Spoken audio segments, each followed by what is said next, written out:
சாப்பாடு தீர போகுது. இன்னும் கொஞ்சம் பேத்துக்கு தான் சாப்பாடு இருக்கு. கொஞ்ச நேரத்துக்கு நீ இங்கே இருக்கணும், சரியா? ஐயா, எனக்கு கொஞ்சம் கொடுங்க. ஆனா உங்ககிட்ட தான் பாத்திரம் இல்லையே. என்கிட்டயுமே பாத்திரம் இல்ல. பாத்திரம் இல்லாம எப்படி தர்றது? மன்னிச்சிருக்க. என் குழந்தை பசியில இருக்கா, என் கையிலேயே கொடுத்துருங்க. அப்படியா? சரி,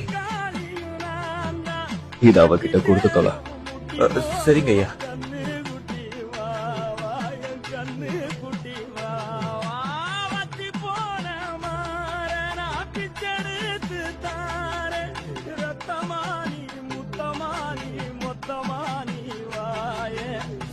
அம்மா, உங்க கைக்கு ஒண்ணும் ஆகலையே.